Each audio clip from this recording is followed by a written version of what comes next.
Ici Pierre Verville, animateur de la toute nouvelle émission Jazz à vue. Vous serez agréablement surpris de découvrir toute la vitalité du jazz de chez nous. Cette semaine à Jazz à vue, nous rencontrons Raphaël Zaldivar, pianiste, compositeur et éducateur. Nous discuterons de l'intégration des rythmes afro-cubains dans le jazz moderne. Je ne pouvais pas rentrer dans les hôtels parce qu'il était cubain à l'époque. Ah ouais. Herbie est descendu. Donc on a eu une conversation à peu près de 45 minutes sur la musique. Puis ça, c'était un moment important pour moi dans ma vie. Très, très important. Raphaël Zaldivar est un pianiste, compositeur et éducateur originaire de Camagüey, Cuba.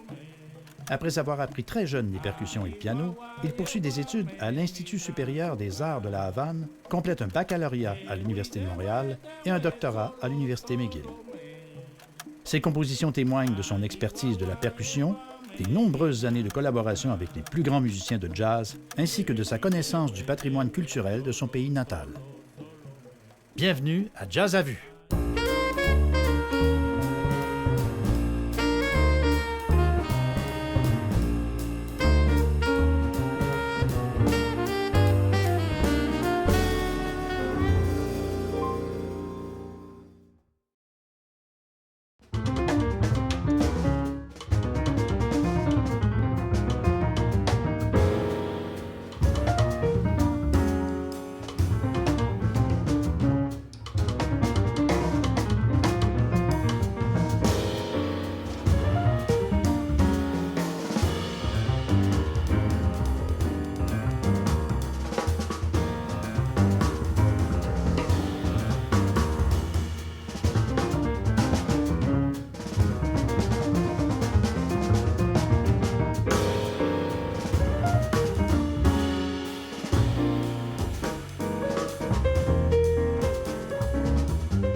Bienvenue, Raphaël, à notre émission. Content que tu aies accepté l'invitation, vraiment.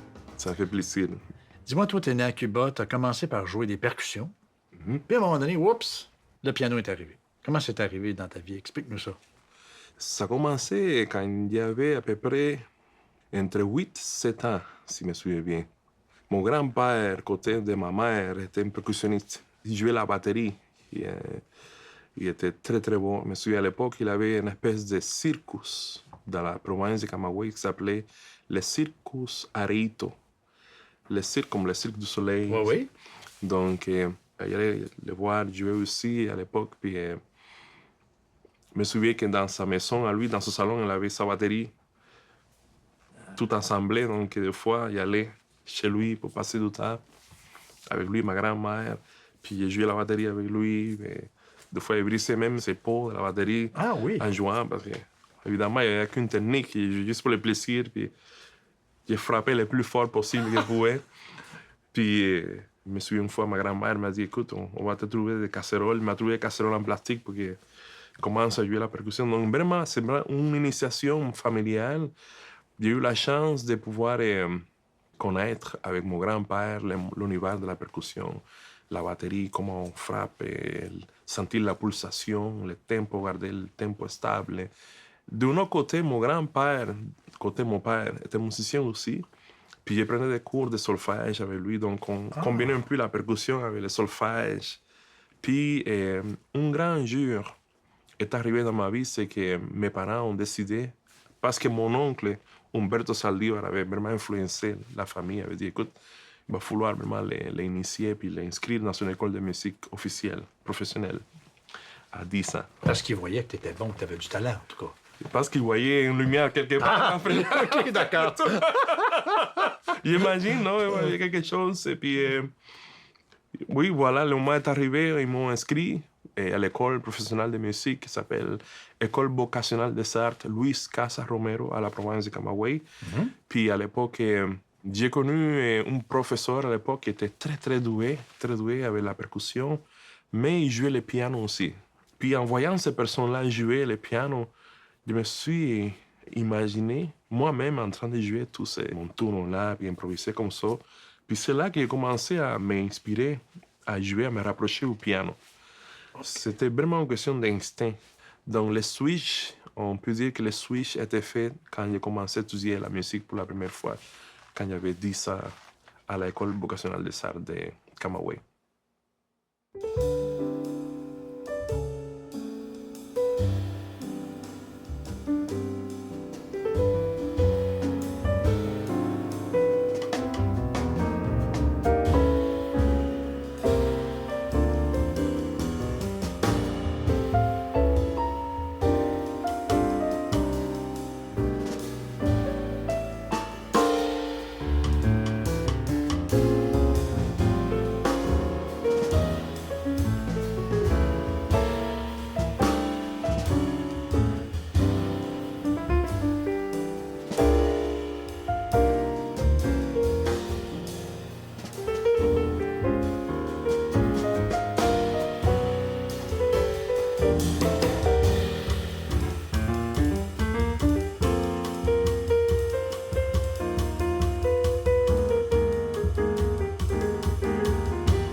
Tu mélanges justement le jazz puis la musique cubaine dans tes compositions, c'est ça. Comment tu définirais ton style musical? C'est risqué de définir mon style musical, honnêtement, parce qu'il y a eu tellement d'influences de la musique africaine, Oui, hein? plus de 400 siècles d'hybridation culturelle chez les Africains, dont, entre autres, il y a tous ces bagages-là, et par une question de transcendance historique aussi.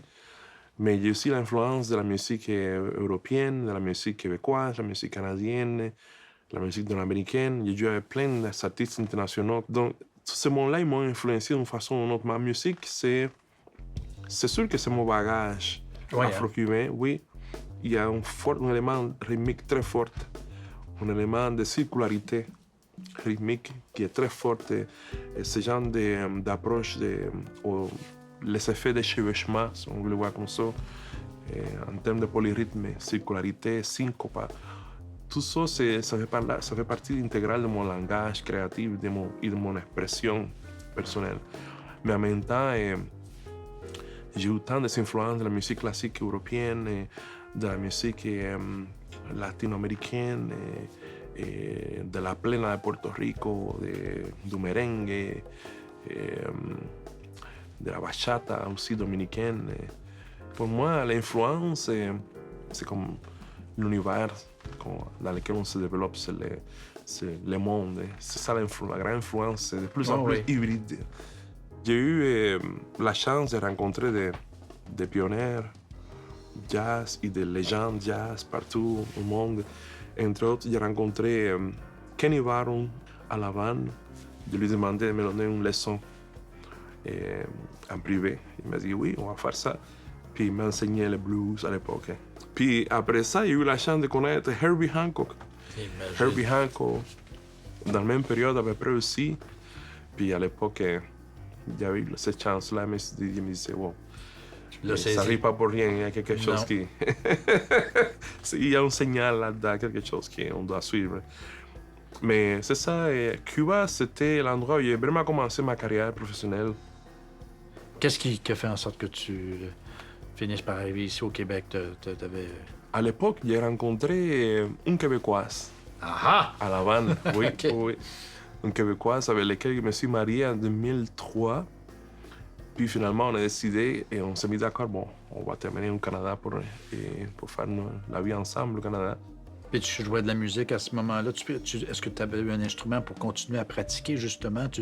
Est-ce que tu as réussi à te trouver un piano quelque part? Puis, En arrivant ici, sombreusement, on avait l'université de Sherbrooke, parce que j'allais à Sherbrooke, à la ville de Sherbrooke. Puis j'allais pratiquer à l'université de Sherbrooke pendant que je me procurais mon tout premier piano à l'époque. Je me suis procuré mon piano électrique à l'époque, payé par mes propres, mon propre sueur. Oui, j'imagine. À l'époque. Oui, oui. Et puis après, je me suis acheté un piano acoustique. Mais j'ai jamais lâché la musique, j'ai jamais changé de portrait. J'ai eu mes questionnements comme tout le monde quand on arrive dans un nouveau système, un nouveau pays, une nouvelle société, on doit s'insérer, on dit, wow, comment on rentre ici, comment on rentre dans le game ici, non? Donc, Finalement, il y a quelqu'un qui t'a donné ta première chance. Exactement, exactement. Je suis allé à l'école de musique à l'Université de Montréal, à l'UDM.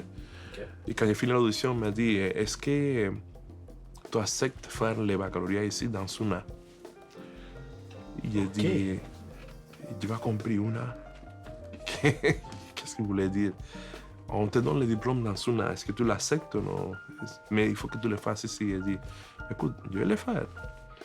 Je viens d'arriver au Québec, je suis immigrant et je n'ai pas d'argent, je n'ai pas de temps à perdre, pas d'énergie non plus. Donc tu as fait ça en un an. Après ça, je me suis dit, fais ma maîtrise à McGill. Je suis allé à McGill, j'ai fait ma maîtrise. Puis depuis ton arrivée au Québec, tu as collaboré avec plein de monde. Est-ce qu'il y a eu des collaborations qui ont été vraiment marquantes pour toi? Dans le coin de 2008, je pense 2008-2009, j'ai eu ma toute première gig jazz au Québec. C'était avec l'ensemble Jazz Lab, dirigé par Alain Bédard. Et j'ai remplacé à l'époque le pianiste jazz Steve Amiro. Puis c'est ça, j'ai eu la chance pour la toute première fois dans ma vie de faire un gig, une tournée jazz avec un groupe de jazz québécois. Et on a fait plein de places dans l'Ouest canadien aussi. Puis d'être reconnu artistiquement parlant pour faire la musique, pour faire ça qu'on aime faire. Contribuer aussi à la scène jazz de Québec. Et puis aussi apprendre avec tous ces mondes-là qui ont été par après mes maîtres, mes mentors à l'université McGill, dans les scènes jazz aussi à Montréal. C'est des gens finalement qui t'ont inspiré beaucoup. Oui, on dirait que presque toutes ces générations-là de musiciens établis de jazz m'ont vraiment inspiré, m'ont vraiment influencé. Et je pense qu'il y a de plus en plus de la reconnaissance internationale. Et l'année passée, en 2021, je suis allé à Berkeley. J'aurais jamais imaginé pouvoir être invité par le conservatoire de musique Berkeley, le collège de musique Berkeley. Prestigieux. Oui, pour enseigner là-dedans. Puis les concours, ça fait en sorte qu'il y a deux choses qui vont découler Je m'en vais probablement à Manhattan School of Music à donner des masterclass, des workshops aussi cet automne. Mais c'est surtout la visibilité que ça donne, les connexions que ça donne. L'assurance en soi aussi, probablement. Hein? Exactement, tout à fait. Tu as vraiment touché un point essentiel. Toutes tes mesures par rapport au monde. Qu'est-ce qui se passe internationalement parlant au piano jazz pendant qu'on est ici au Québec? L'extérieur, c'est une autre chose, hein, parce qu'on est en dehors du game au Canada. Puis quand on arrive dans ce milieu comme ça, qu'on rencontre tellement de musiciens incroyables, et on reçoit un prix comme ça, et ça dit, OK, wow, ça me donne une idée où je suis placé par rapport au milieu international.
C'est une pièce qui s'appelle Alma. J'écris ça à Alma, à Oui. Saguenay,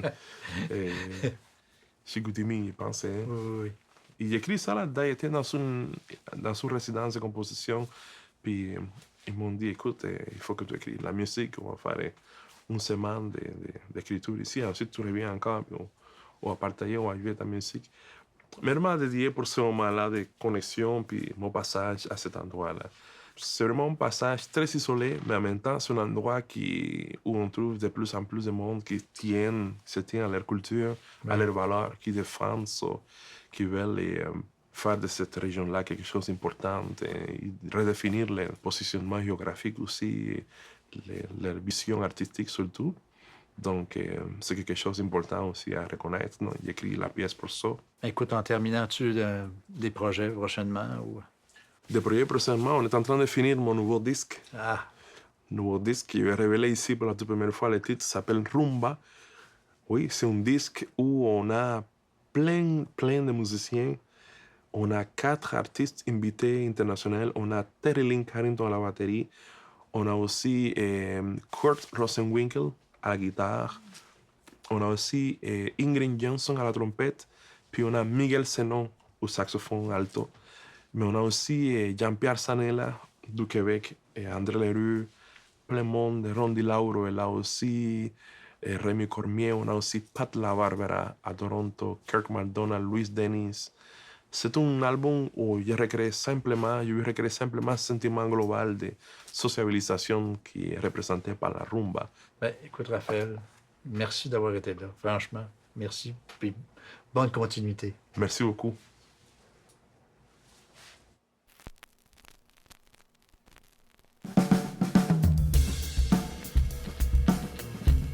Le jazz, c'est vraiment une musique qui a commencé à partir des Américains noirs, les Afro-Américains aux États-Unis. Et puis, c'est à partir de leur imagination, de leur énergie et puis de leur courage qu'ils ont pu mixer un peu les éléments musicaux qu'ils ont appris pour ensuite développer cette musique qui s'appelle le jazz.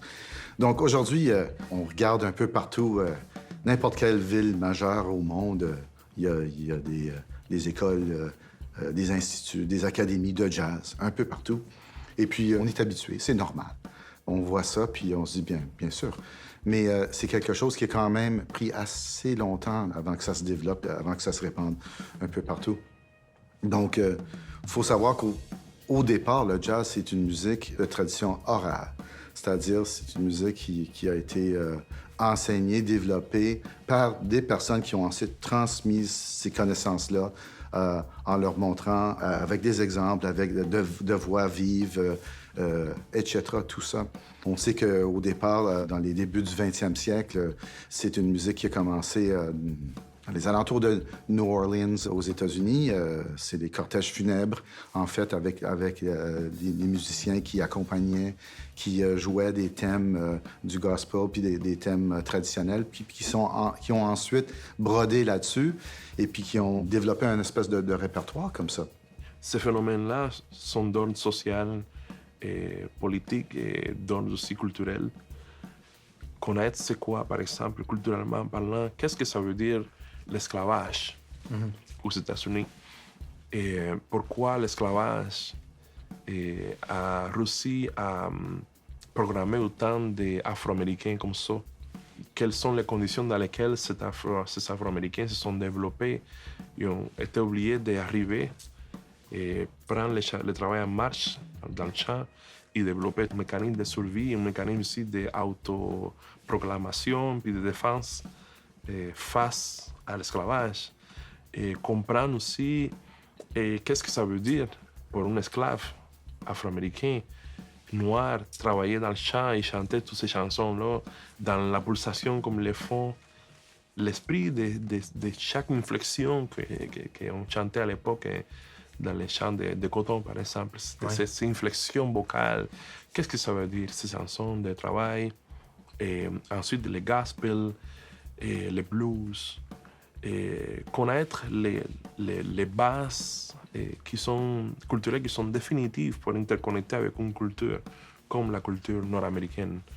Et j'insiste très souvent à mes étudiants de d'explorer dans leur bagage au lieu d'aller chercher ailleurs. Très souvent, c'est ça qu'on fait. On cherche, mais on oublie qu'est-ce qu'on a chez nous, qu'est-ce qu'on a déjà recréé chez nous. Mon plus beau cadeau, c'est de voir que l'étudiant se découvre. Ces jeunes-là arrivent avec leur bagage, le questionnement, leur démarche, leurs doutes aussi, tu sais. Oui. Puis j'essaie de cerner où est-ce qu'il ou elle est rendu dans sa démarche. Et je pars de là, simplement. C'est un espèce de jeu de détective. Chaque personne est un univers en soi. C'est sûr qu'il y a des éléments, que ce soit le rythme, l'harmonie, la mélodie, la forme, l'improvisation. Hein? Il y a des choses très cernées, très ciblées, il faut les aborder. Mais avec une personne, on s'y prend de cette façon-là, puis ça fonctionne.